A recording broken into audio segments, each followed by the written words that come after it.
products of hydrocarbons, and there's no price to pay for doing that. We know that methane doesn't last as long as carbon dioxide, but it's much more potent at trapping heat than carbon dioxide. So by filling up the air with unburned methane, which invariably leaks throughout the whole process of bringing natural gas out of the bedrock and into our kitchens to turn on to heat the water in our tea kettle, there are leaks all along the way. And Tony and other good scientists are busy trying to actually measure this. But what we can say for sure is that even if Dr. Ngozi is wrong and his critics are right, that methane is somehow cleaner than coal in the long run, it's not clean enough to avert catastrophic climate change.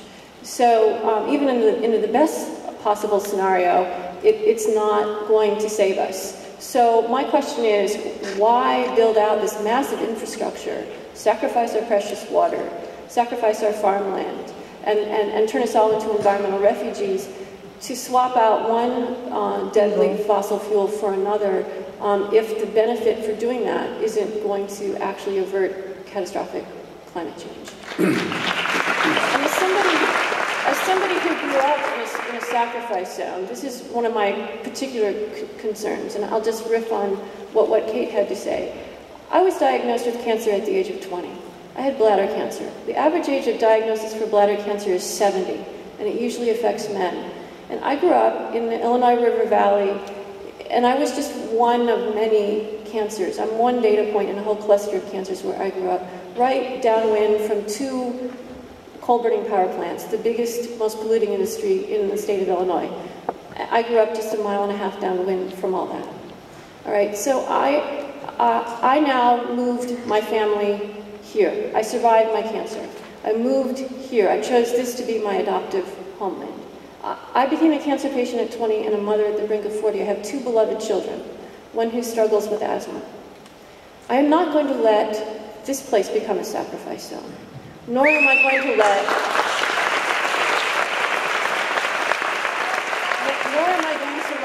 the southern tier of New York become a sacrifice zone, as is now the rumor that we're hearing out of New York. So my question for my state government is to disavow these rumors, if in fact they're not true. Well, we're going to come back. I want to come back to the sacrifice zone thing as a separate topic for you in a moment, but let me just mention.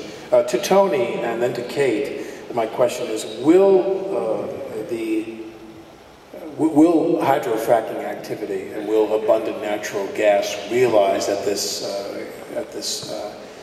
artificial cost to the public? I mean, of course, we know that like other sources of energy, like the oil in your car, the gas in your car. You know, right now Americans, they're upset, and Americans aren't used to expensive gasoline. They've had a very long period of time with cheap gas, cheap fuel, and we've had many years now of more expensive gas, but nothing compared to what our counterparts in Western Europe put up with, where they're paying $8 and $10 and $12 a gallon for gas. And Americans have artificially low prices of gas, or do they? Because for every gallon of gas you pump at the tank and pay $4 or $4.50, you have to pay all the cost for all the military hardware we had to spend on to go and disrupt other countries and make war in other countries to access that oil. But that's a separate issue. Remember, I want to say, wars for oil is a very big issue. But what I want to say is that the manipulation, the artificial manipulation hereby of the natural gas industry, what effect will that have on the development of renewable energy itself? Kate. I was going to hand that one to Tony because I think he's in a better position to answer the question. I used the word no during my first answer to a question you asked me, Alec, and I wanted to make sure the audience leaves tonight with the word yes in their mind. We have to make sure that New York State positions itself as an energy independent state. And who owns the sun? Halliburton. Who owns the wind? Who owns falling water? Okay, so what we have to be telling our governor is not only no, to everything you heard tonight as being bad for unconventional development of natural gas and shale formations in New York State, but we have to make sure he hears an even louder yes, which is to not allow that development to kill the renewable energy industry, not only in the U.S., but there is a vibrant, growing, but still fledgling renewable energy industry in New York State. You should know that in Albany right now, there is debate going on about how we can entice more industry to New York State with real jobs for New Yorkers. Right. To use our high-tech manpower, people power, and women power in New York State to not only move renewables forward, but to invent even greater methods, better methods, cleaner methods, not generationally greedy methods like we're talking about with unconventional gas development.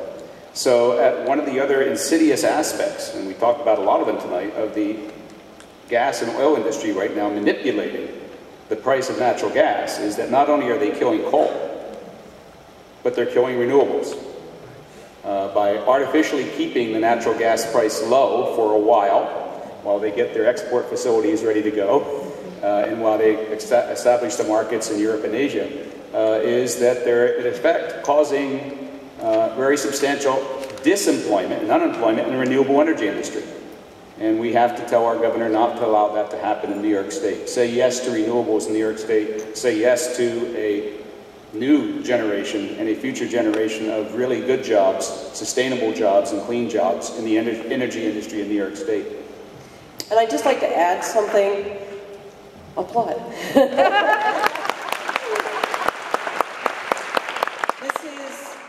This movie energizes people. It makes people want to get up and do something about this. And I know this is not going to sound as sexy, as cool, whatever, but one of the most important things that each and every one of us can do is use less energy.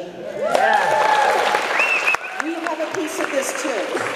And if we can figure out every single way that we can in our personal lives to use less energy, it is going to help. There are people out there, I mean, sometimes if you're like me, you get filled with cynicism and despair about this issue. And you think that, I think of a certain construction. I think that energy companies, whether they're nuclear energy companies, coal companies, oil and gas companies, they behave in a specific way, and I understand that. I mean, there's no surprises there. Energy companies behave the way energy companies do. And advocacy groups, of which we thank some of them at the onset of the program. We have people here who are representing not just academia, but Kate Hudson and the Hudson Riverkeeper. We have a lot of hardworking people in advocacy groups working on this issue in this area and around the country.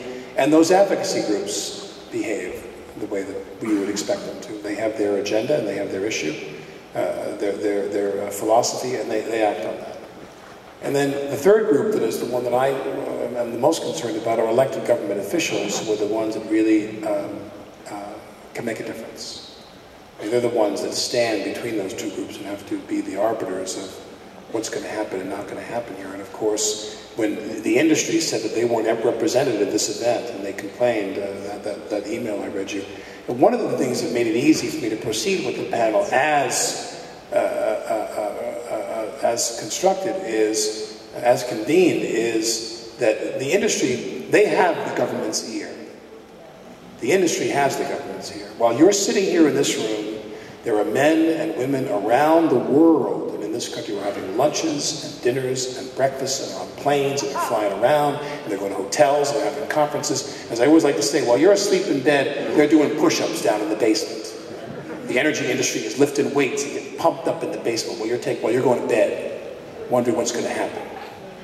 And they're out there, muscular, working hard to do what? To manipulate government, because it's all about law. These are issues about money, economics, law, beyond science, environment, public policy. And I just wanted to say, because I want to have Josh tell you a little story, that there are people out there who work in state government, municipal government, county government, federal government, who are heroes of this cause, who want to do the right thing. More importantly, who recognize what the right thing is and want to do the right thing, which is rare. And I would like Josh to speak, if you could, just give him the story about